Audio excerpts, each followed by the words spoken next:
The morning sky over New Geneva looked normal at first. People walked to work, children went to school, and life continued as it had for decades since the first Mars colony was built. But at exactly 8:30 a.m. Earth Standard Time, everything changed. Captain. Sarah Morgan stood on the command deck of the Earth Defense Station Alpha, sipping her coffee when the alarms began to sound. Red lights flashed across every screen. "Captain, multiple objects just appeared in orbit. They're huge," Lieutenant Davis shouted from his station. Sarah moved quickly to the main screen. What she saw made her coffee cup slip from her fingers and crash to the floor. Massive ships, unlike anything humans had built, now hung in Earth's orbit. They were smooth and dark, with strange blue lights pulsing along their sides. The largest one was bigger than a small city. "Count?" she asked. Her voice steady despite her racing heart. "7 large vessels and at least 20 smaller craft," Davis replied. "They appeared out of nowhere, ma'am, no warning." Sarah reached for the emergency communication panel. "This is Captain Morgan. Contact Earth Command immediately. We have a first contact situation." Within minutes, every screen on Earth showed the alien ships. People stopped in streets, homes, and offices to watch. Some panicked, but most just stared in wonder and fear. In the United Nations Emergency Chamber in New Geneva, world leaders gathered quickly. President Chen of the United Earth Government sat at the center table, surrounded by military commanders and science advisors. "What do we know?" Chen asked. Admiral William Peterson, head of Earth's small space fleet, shook his head. "Nothing yet. They haven't made contact. Our ships are keeping distance as ordered." Just then, every communication device in the room crackled. To life, a deep echoing voice spoke in perfect English. "People of Earth, I am High Chancellor Zix Vorn of the Galactic Council. Your isolation ends today." The main screen showed a tall, thin being with gray-blue skin and large, dark eyes. It wore ornate robes with strange symbols. "The Council has observed your species for centuries," Zix Vorn continued.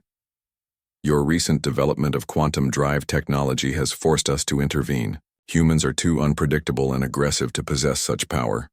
President Chen stood up. "This is President Chen of Earth. We welcome peaceful contact with other civilizations." The alien's expression didn't change. "You misunderstand. This is not a greeting. This is management of a potential threat. The Council has ruled. Earth has 2 choices. Surrender your quantum technology and accept our protection, or face immediate pacification." The room erupted in angry shouts. Admiral Peterson slammed his fist on the table. "Is that a threat?" Chen asked, keeping her voice calm. "It is reality," Zix Vorn replied. "You have 72 Earth hours to agree to our terms. After that, we will take action to ensure galactic safety." The communication ended abruptly. President Chen looked around the silent room. "Options?" she asked quietly. Admiral Peterson leaned forward. "Our visible fleet is small. They would destroy it in minutes, but—" He hesitated. "Speak freely, Admiral," Chen said. "Madam President, it's time to activate Protocol Omega." Several people in the room gasped.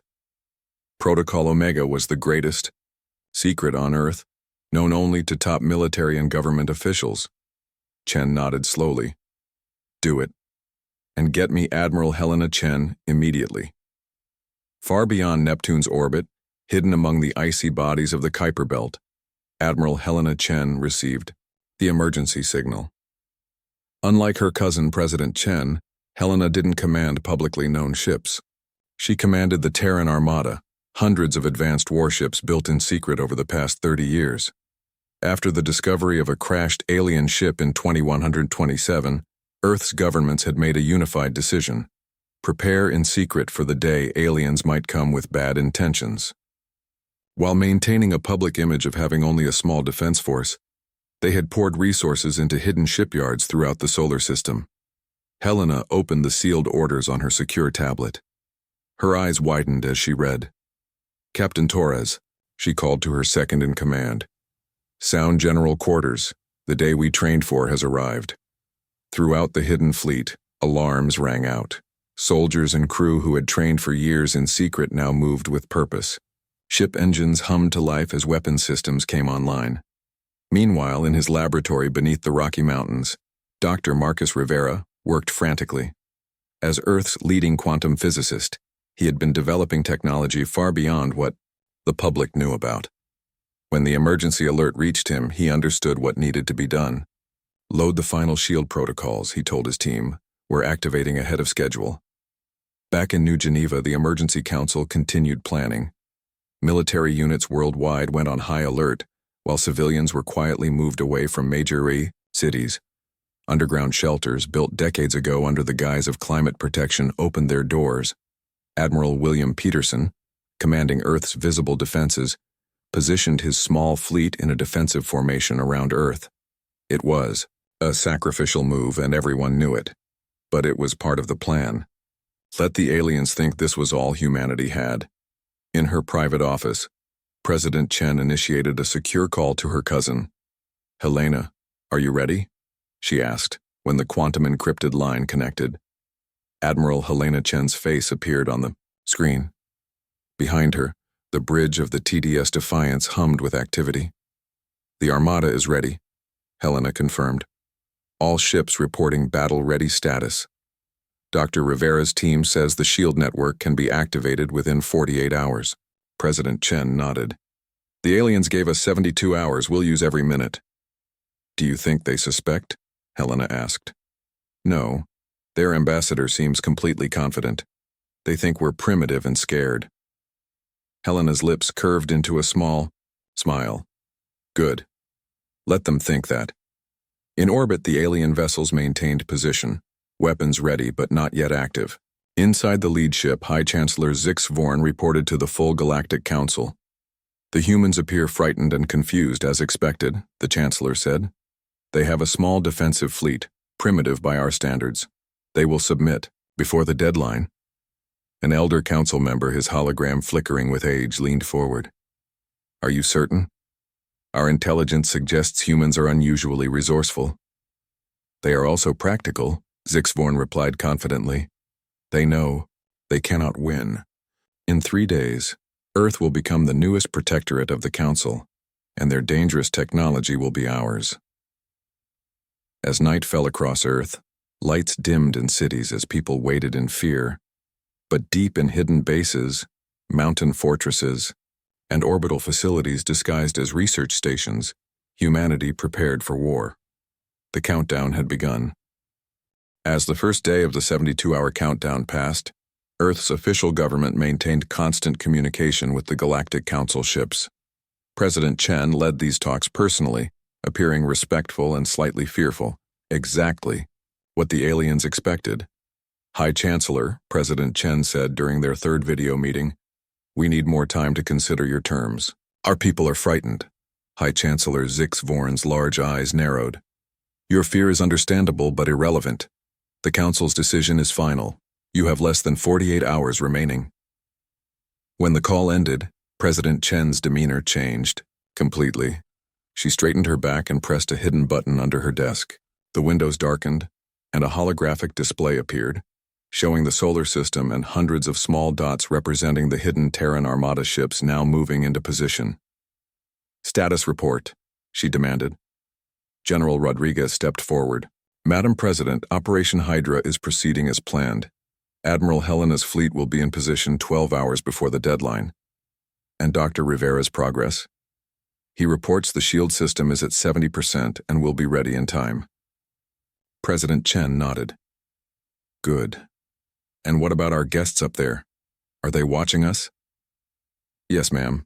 Their scan patterns suggest they're monitoring all our official military bases and the visible fleet. They're also watching major cities. But not the places we don't want them to see." General Rodriguez smiled slightly. "No, ma'am. The stealth technology from the crashed ship works perfectly. They see only what we want them to see. Meanwhile, on the outskirts of the solar system, Admiral Helena Chen supervised the gathering of humanity's true defense force. From her flagship, the TDS Defiance, she watched as hundreds of warships moved into formation. These ships weren't like the bulky, obvious vessels of Earth's public fleet. They were sleek, dark, and equipped with technology reverse-engineered From the alien ship that had crashed on Earth in 2127. Status of Battle Group Omega? Helena asked her second-in-command. Captain Torres checked his screen. All 127 ships report ready, Admiral. Battle Groups Alpha through Delta also confirm ready status. Helena nodded, studying the tactical display. Begin Phase 2 deployment. Maintain stealth protocols. Yes, Admiral. The fleet began to split into 5 groups, each taking position to surround the alien vessels when the time came. For now, they remained invisible to Council sensors, using technology that bent light and absorbed radar. Deep beneath the Rocky Mountains, Dr. Marcus Rivera hadn't slept in 36 hours. His team worked frantically to complete the planetary shield system, humanity's greatest technological achievement. When complete, it would project an energy barrier capable of stopping even the Council's most powerful weapons. Dr. Rivera, a young engineer, called out. We've reached 85% capacity on the main generator. Marcus nodded without looking up from his calculations. Good. Keep pushing. We need 100% before the deadline. He paused to take a sip of cold coffee and glanced at a photo on his desk. A picture of his grandparents standing in front of the recovered alien ship decades ago. They had been among the first scientists to study it, and they had passed their knowledge to him. Now it was his turn to use that knowledge to save humanity. In orbit around Earth aboard the Council flagship, High Chancellor Zix Vorn received a report from his intelligence officer. Chancellor, we've detected unusual energy, readings from several locations on the planet, the officer said. Explain, Zix Vorn demanded.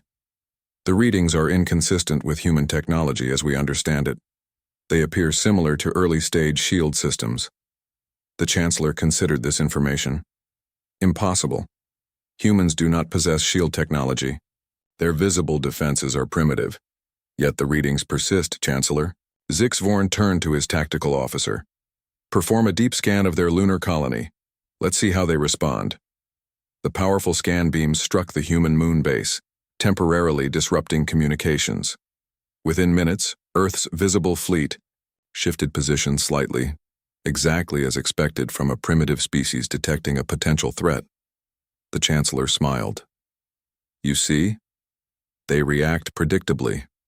Whatever energy readings you detected are likely just power fluctuations in their grid. Humans are trying to appear stronger than they are.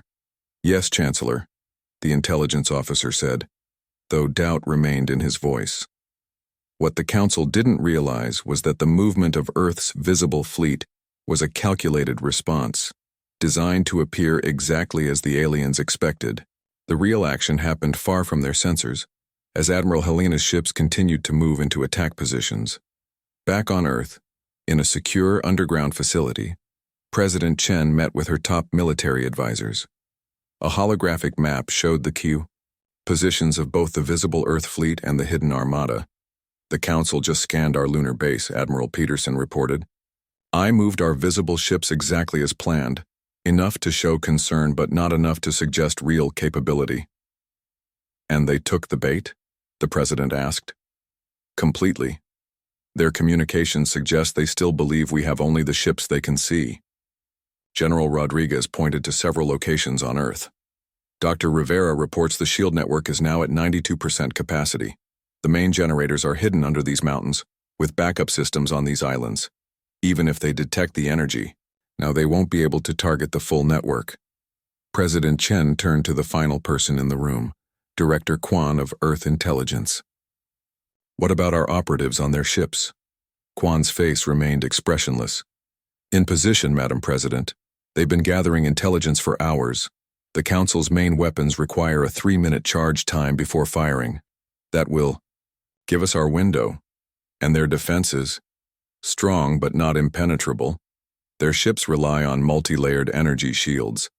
However, Dr. Rivera's phase-shift torpedoes should bypass them completely. As the second day ended, tension grew on both sides. In their ships, the Council forces prepared weapons and sent final warnings to Earth. On the ground, civilians huddled in shelters, not knowing about the massive fleet waiting to protect them. Admiral Helena Chen addressed her fleet commanders through a secure channel. 24 hours remain, she said firmly. For 30 years, we have trained for this moment. The Council believes we are weak and afraid. Tomorrow they will learn the truth. Humanity will not bow to threats. We will not surrender our future. Across the solar system, ship commanders nodded in agreement. On the Council flagship, High Chancellor Zix Vorn prepared his final message to Earth. When dawn breaks over their capital tomorrow, he told his officers, they will see the futility of resistance. If they do not surrender, we will destroy one of their smaller cities as demonstration. After that, they will submit. The tactical officer bowed. The weapons are ready, Chancellor. Good. Tomorrow, Earth joins the Council as our newest protectorate. Neither the Chancellor nor his crew noticed the small device attached to the underside of a control panel. A human listening device feeding every word back to Earth intelligence. The countdown to confrontation continued. Dawn broke over Earth as the final day of the ultimatum began. In homes and shelters across the planet, people watched their screens nervously. The massive alien ships still hung in the sky, visible even in daylight, dark shadows against the blue. On the Council flagship, High Chancellor Zix Vorn prepared for what he believed would be Earth's surrender. His bridge crew worked efficiently around him, monitoring the planet below. 12 hours remain in their deadline. His second-in-command reported. Still no official response. They delay the inevitable, Zix Vorn said. Prepare a demonstration. Target their lunar colony with a low-power strike. Show them what awaits, if they refuse our terms. Yes, Chancellor. Aboard Earth's visible defense station, Captain Sarah Morgan received an urgent alert from Earth's hidden sensors. Energy buildup detected in the lead alien vessel, she reported to Admiral Peterson. They appear to be targeting Luna Base. Admiral Peterson nodded grimly. This was expected and planned for. Initiate Protocol Sigma. Alert Luna Base to activate emergency systems. On the Moon, the small public colony of 2,000 people had already been secretly evacuated days ago, leaving behind automated systems and holographic projections to maintain the appearance of normal activity. The Council's weapon fired, a beam of bright blue energy that struck the lunar surface. Explosions bloomed across the colony's dome and atmosphere vented into space. To any observer, it looked devastating. Zix Vorn watched with satisfaction. Send the message again. Tell them this was only a fraction of our capability. On Earth, news of the attack spread quickly. Public channels showed images of destruction while President Chen called an emergency broadcast. Citizens of Earth, she said, her face solemn. The Galactic Council has attacked our lunar colony in a show of force. This unprovoked aggression leaves us no choice but to defend ourselves. In orbit, the Council commanders detected unusual energy readings from Earth's military bases. Chancellor, the humans appear to be powering weapons, an officer reported. Zix Vorn laughed. Let them try. Their primitive weapons cannot penetrate our shields. Just then, alarms blared across the Council ship. The tactical officer's eyes widened in shock. Chancellor, multiple unknown vessels detected. They're everywhere. Around the Council ship, space itself seemed to ripple as hundreds of human warships dropped their stealth fields. The Terran Armada had surrounded the alien fleet completely. From her command chair on the TDS Defiance, Admiral Helena Chen opened a channel to all frequencies. Attention Galactic Council vessels. This is Admiral Helena Chen of the Terran Armada. You have attacked human territory and threatened our world. You chose the wrong species to threaten. On the Council flagship, Zix Vorn stared in disbelief at the tactical display. Where had these ships come from? How had they remained undetected? Impossible, he whispered. Their ships are smaller than ours, his tactical officer reported. But there are hundreds of them, and their design, it incorporates technology similar to our own. Raise all shields, Zix Vorn ordered. Prepare main weapons. But Helena had no intention of waiting. All ships, execute attack pattern Omega. Phase shift. Torpedoes authorized. Across the human fleet, weapons officers activated the special torpedoes designed by Dr. Rivera. Unlike conventional weapons, These used quantum technology to partially shift out of normal space before impact, allowing them to pass through energy shields as if they weren't there. The first volley launched from 50 human ships simultaneously. The silver torpedoes streaked toward the Council vessels, seeming to flicker in and out of visibility. When they struck the alien shields, there was no explosive impact. Instead, they simply vanished, reappearing inside the shields directly against the hull. The explosions rocked the Council ships. Alarms blared as damage reports flooded in. Shields holding at 40%, but the weapons penetrated somehow. A Council officer shouted, "How is this possible?" Zix Vorn gripped his command chair. "Return fire, target their largest vessels."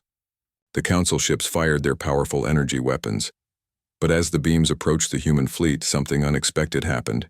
The beams split and fragmented, dispersed by invisible countermeasures.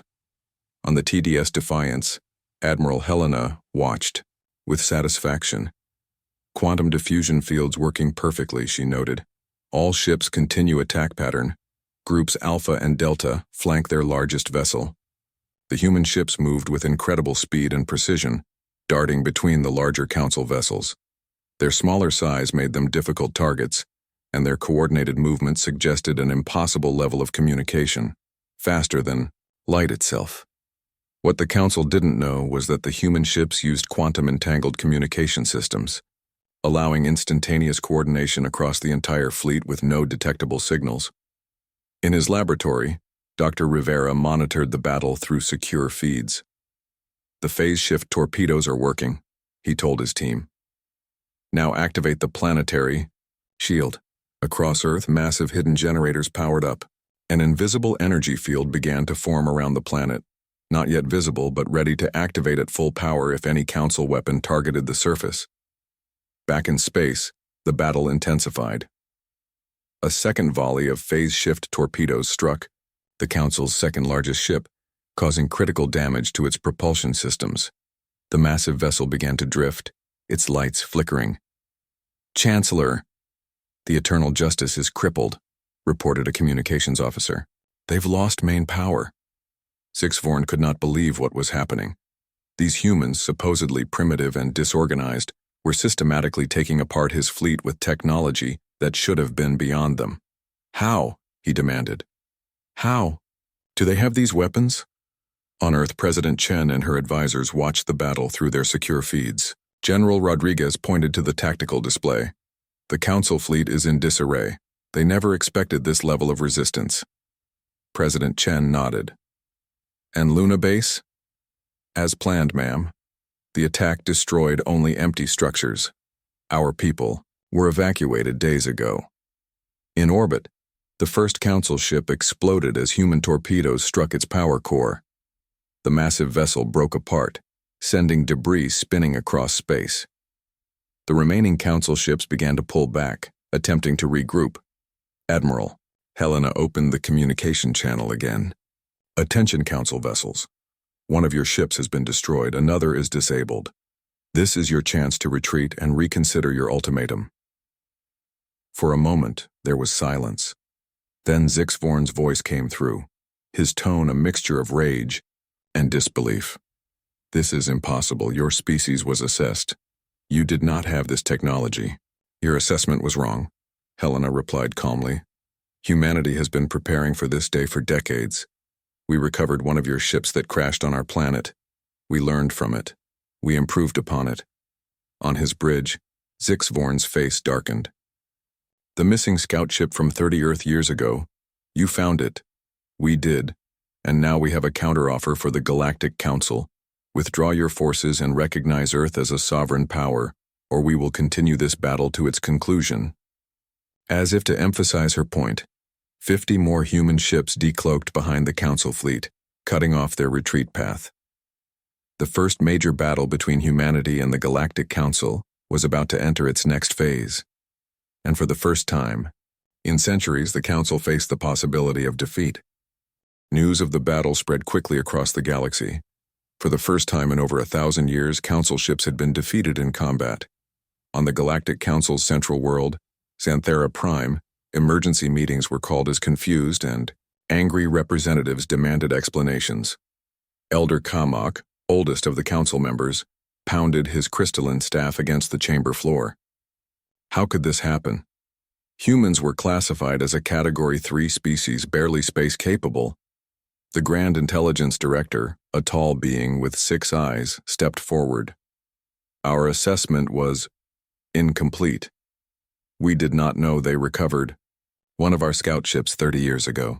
They appear to have not only understood our technology but improved upon it. Impossible, shouted another council member. No species has ever reverse-engineered our technology so quickly. Back in Earth's solar system, the remaining council ships had pulled back to a defensive position. 5 vessels had been damaged, 1 destroyed completely. Only High Chancellor Zixvorn's flagship remained fully operational. On its bridge, the Chancellor faced a difficult decision. Council protocol demanded no retreat, but continuing the fight seemed increasingly dangerous. We must call for reinforcements, his tactical officer suggested. Zixvorn nodded slowly. Send the emergency signal. Request the main battle fleet. We will withdraw to the outer system and wait. As the council ships began moving away from Earth, Admiral Helena Chen watched carefully from the TDS Defiance. They're retreating to Saturn's orbit, Captain Torres reported. Shall we pursue? Helena studied the tactical display. No, let them retreat for now. This gives us time to strengthen our position. She turned to her communications officer. Contact. Dr. Rivera, I want to know if the planetary shield is at full power. On Earth, Dr. Rivera's team had achieved their goal. The planetary shield now surrounded the entire planet, invisible but ready to activate at full power if needed. Admiral, Rivera reported via quantum communication, the shield is at 100% capacity. Earth is protected. Excellent work, Doctor, Helena replied. What about the special project? Rivera smiled tiredly. The quantum communication array is operational. We can now coordinate all our forces instantaneously. This was humanity's greatest advantage. A communication system based on quantum entanglement that allowed their ships to act as a single unit, with no delay between command and action, regardless of distance.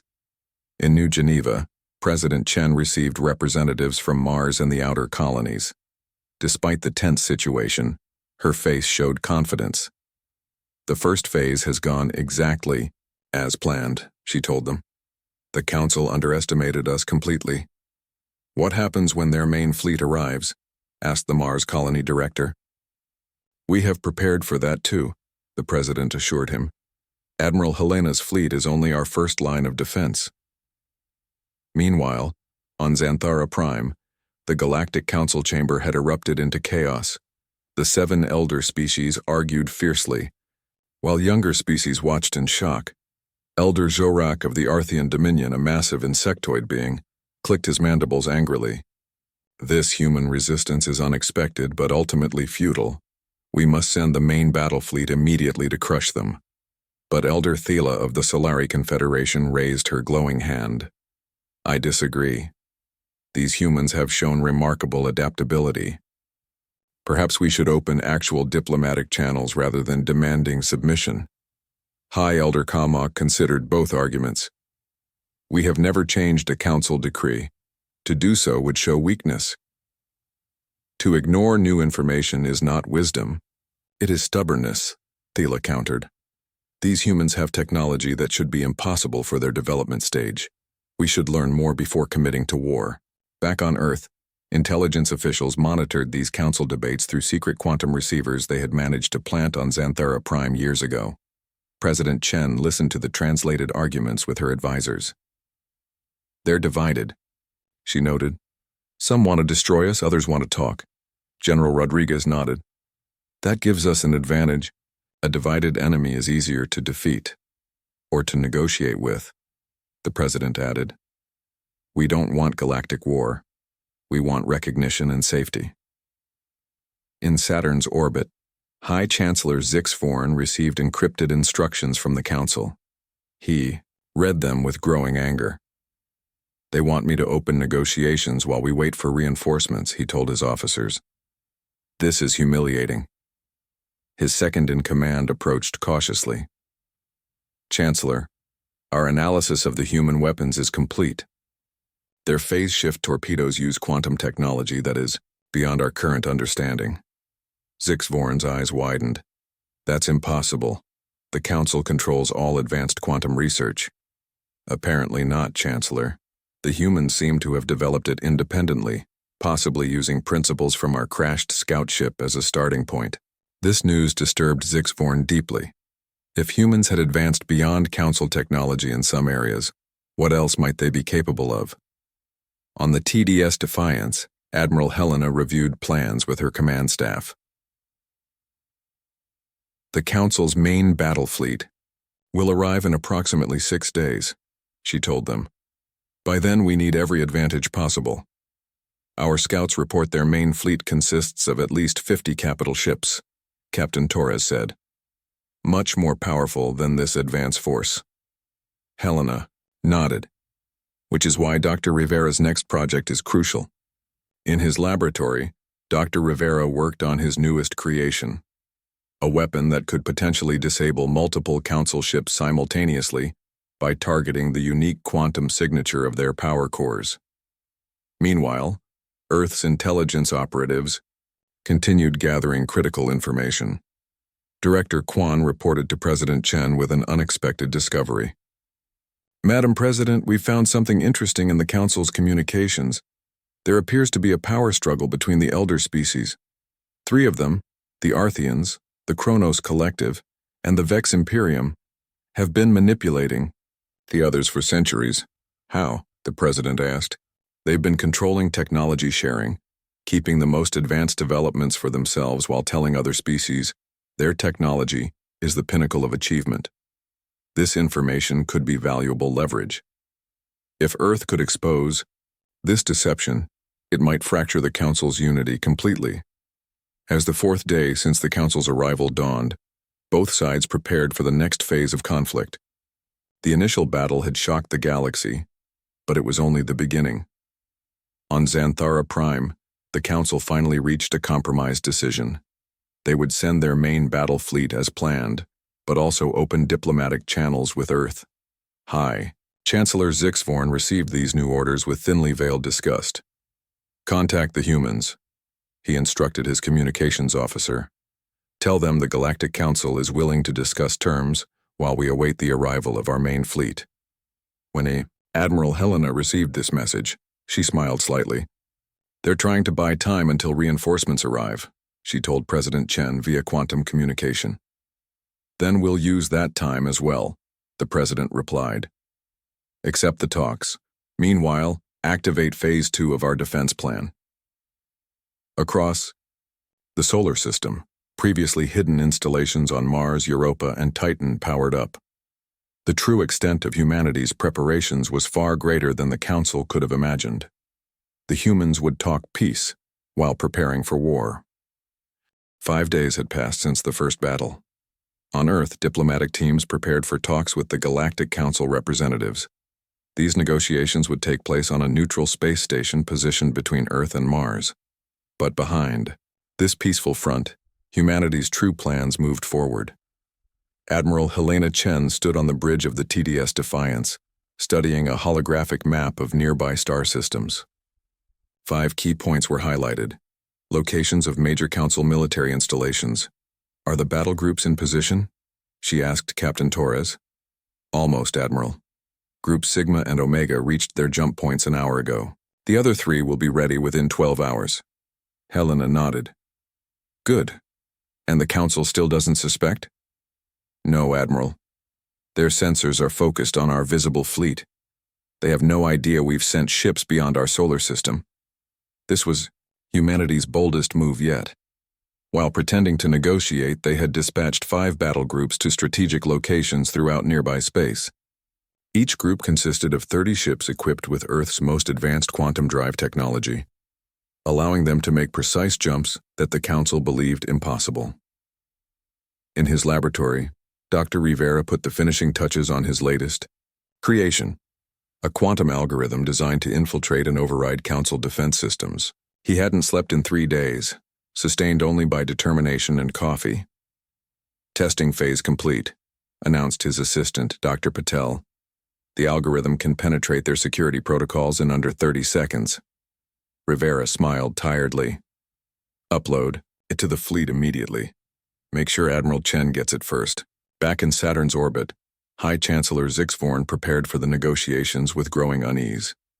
New information about human capabilities arrived hourly, each report more concerning than the last. Chancellor, his intelligence officer reported, our deep scans show the humans have shield technology protecting their entire planet. It's more advanced than anything we've seen before. Zixvorn frowned. How is this possible? They were barely reaching their moon 30 years ago. We believe they've been deliberately hiding their true technological level, possibly for decades. The Chancellor pondered this disturbing thought. If humans had concealed so much, what else might they be hiding? On a secure channel, Zixvorn contacted the Council Fleet Commander. How soon until your arrival? The imposing figure of Fleet Master, Drakthar, appeared on screen. We will reach your position in 36 hours, Chancellor. The main battle fleet is at full strength, 50 capital ships and 200 support vessels. Good. The humans believe we are serious about negotiations. They won't expect our full attack. What neither of them knew was that every word of their conversation was being monitored by Earth's quantum communication interceptors. In her office, President Chen listened to the translated exchange. So much for peaceful talks, she said grimly to her advisors. Inform Admiral Helena. It's time to activate Operation Thunderbolt. Across the solar system, the human fleet received new orders. Ships moved into defensive formations around Earth and Mars, seemingly preparing for the Council fleet's arrival. This visible activity masked the real operation taking place beyond the solar system. At exactly 0300 hours Earth time, the hidden battle groups reached their targets, 5 critical Council military installations in nearby star systems. Using their superior quantum drive technology, human ships performed jumps that the Council thought impossible, appearing directly above their supposedly impenetrable bases.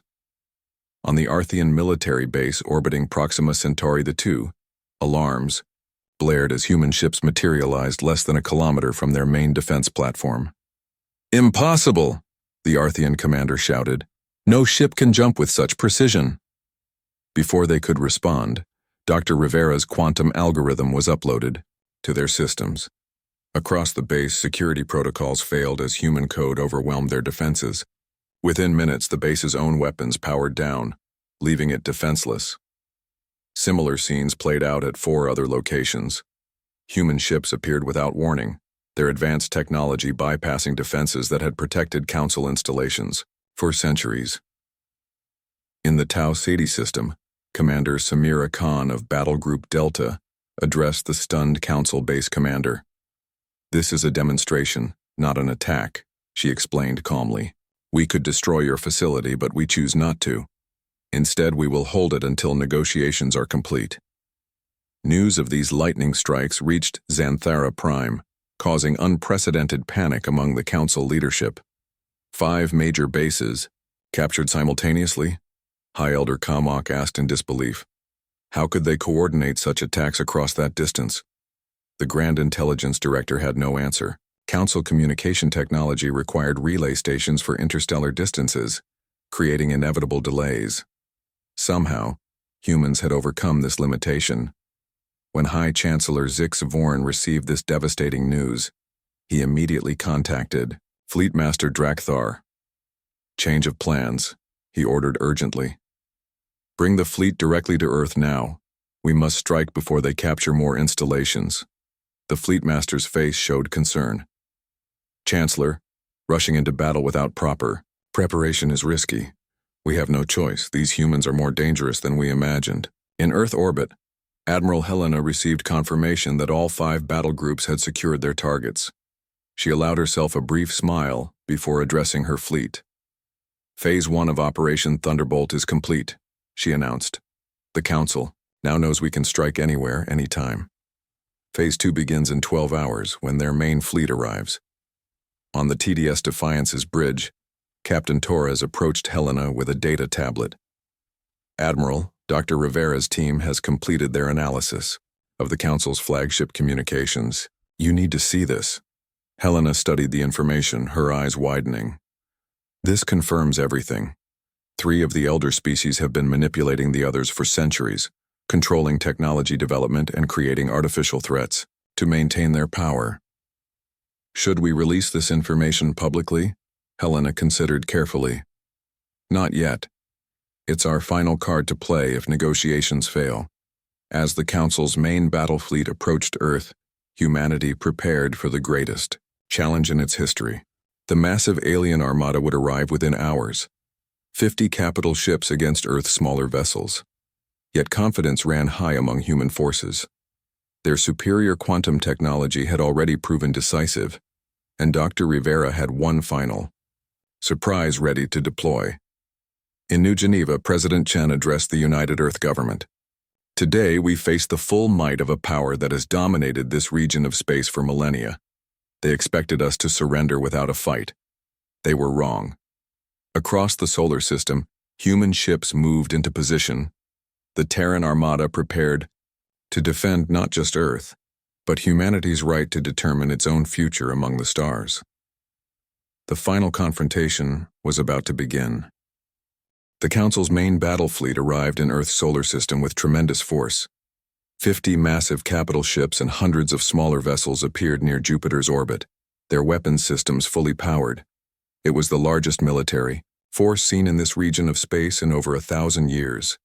Fleet Master Drakthar stood on the bridge of the Eternal Dominion, the most powerful warship in the galaxy. For centuries, this vessel had led the Council's forces to victory against any who challenged their rule. All ships in attack formation, Drakthar commanded. Prepare to advance on Earth. On screens throughout the fleet, High Chancellor Zixvorn's face appeared. Remember, we must make an example of these humans. Their defiance cannot be tolerated. The massive fleet began moving toward Earth, their engines glowing against the darkness of space. From observation posts throughout the solar system, humans watched the approaching armada with determined faces. Aboard the TDS Defiance, Admiral Helena Chen received the reports calmly. They've arrived exactly as expected, she noted. All ships prepare for Protocol Omega. Dr. Rivera, is the quantum disruptor ready? From his laboratory, Dr. Rivera's tired face appeared on screen. Ready, Admiral. The disruptor is at full capacity. It will affect any Council ship within the target zone. Helena nodded. Good. Now we wait for them to enter the kill zone. The massive Council fleet moved steadily forward, confident in their overwhelming firepower. What they didn't realize was that they were heading directly into a carefully planned trap. Admiral, Captain Torres reported, the enemy fleet will reach the target coordinates in 5 minutes. Helena opened a channel to all human ships. This is it. The moment humanity has prepared for. Stay in formation and wait for my signal. As the Council fleet reached the halfway point between Jupiter and Mars, Admiral Helena gave the order. Activate the quantum disruptor. Deep beneath the Martian surface, a massive device powered up. Using principles that Council scientists had never imagined, it generated a quantum field that spread outward at the speed of light. When the field reached the Council fleet, the effect was immediate and devastating. Their advanced weapons systems, which relied on quantum-based technology, suddenly failed. Ship after ship reported critical malfunctions as their power cores fluctuated wildly. What's happening? Fleet Master Drakthar demanded as warning lights flashed across his bridge. Why are our weapons offline? His officers had no answers. Nothing like this had ever happened before. With the Council fleet temporarily crippled, Admiral Helena launched her attack. All ships, execute attack pattern. Phoenix. The Terran Armada moved with perfect coordination, each vessel knowing exactly where to strike. Phase shift torpedoes hit the defenseless Council ships with precision, targeting propulsion systems and weapons arrays rather than life support or crew quarters. We're not trying to destroy them, Helena had instructed her captains. Just disable them. This is about winning the war, not annihilating our enemies. One by one, the mighty Council vessels lost power or control. Some drifted helplessly, while others managed only minimal defensive maneuvers. Aboard the Eternal Dominion, Fleet Master Drakthar watched in disbelief as his invincible armada was systematically crippled by a supposedly inferior species. Chancellor, he reported to Zixvorn, "We cannot win this battle. The humans have technology we don't understand. They're disabling our ships without destroying them." Before Zixvorn could respond, a new transmission cut across all Council frequencies. The face of Admiral Helena Chen appeared on screens throughout the fleet. "Fleet Master Drakthar, this is Admiral Helena Chen of Earth. Your fleet is disabled. Your weapons are offline, but we have not destroyed your ships or harmed your crews. This restraint is intentional." Drakthar's pride demanded resistance, but reality forced him to listen. "What do you want, human?" he asked. "The same thing we've always wanted, to be recognized as equals, not subjects. But before negotiations begin, there's something the Council species should know."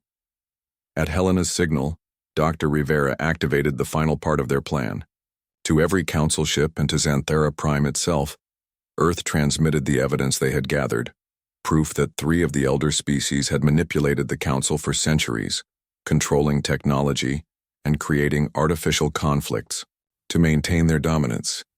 The transmission included secret communications, classified research, and testimony from Council members who had discovered the truth and been silenced. It was irrefutable evidence of a conspiracy spanning hundreds of years. On Xanthera Prime, the Council chamber erupted into chaos as species that had been loyal for millennia suddenly questioned everything they had been told. High Elder Kalmak struggled to maintain order. "These are human lies," he shouted, but the evidence was too compelling to dismiss. Elder Thala of the Solari Confederation stood tall. "We have been deceived for generations. The humans have shown us the truth." Back in Earth's solar system, Admiral Helena's flagship approached the disabled Eternal Dominion. For the first time, humans and Council leaders would meet face to face. The meeting took place aboard a neutral station positioned between the fleets. Admiral Helena, President Chen, and Dr. Rivera represented Earth. Fleet Master Drakthar, Chancellor Zixvorn, and several Council diplomats represented the Galactic Council. "You could have destroyed us," Drakthar acknowledged. "Why didn't you?" "Because that's not who we are," President Chen replied. "Humanity doesn't seek dominance. We seek partnership. We've had enough war in our own history to know there are better ways forward." The negotiations lasted 3 days. As they concluded, a historic agreement emerged, the Terra Accords, which recognized Earth as an independent power and established new rules for technological sharing throughout Council space. 1 month later on Earth, Admiral Helena Chen and Dr. Rivera stood on a balcony overlooking New Geneva. The city glittered beneath them, its people going about their lives, most unaware of how close they had come to destruction. "We did it," Rivera said quietly. "We changed the galaxy." Helena nodded. "They thought our history of conflict was our weakness. They never understood it was our strength. Humans have been preparing for threats since we first stood upright on the savannah." Rivera smiled. "And now? What happens next?" "Now we help build something better," Helena replied. "The Council is reforming. Many species are seeking alliances with Earth. They see us as the ones who broke the old order and created the possibility for something more fair. Below them, in the Grand Plaza, representatives from a dozen formerly subjugated species had arrived to establish embassies on Earth. The planet that had been isolated just months ago was now becoming a center for a new galactic community. "They called us unpredictable and dangerous," Rivera mused. "We are," Helena agreed with a slight smile. "But we're also compassionate and creative. That's the full picture of humanity they never saw." As the sun set over Earth, ships from distant worlds moved through the sky, not as conquerors or threats, but as visitors and partners. Humanity had faced the greatest challenge in its history and emerged not just victorious, but transformative. The species that had once been told to surrender had instead changed the galaxy forever.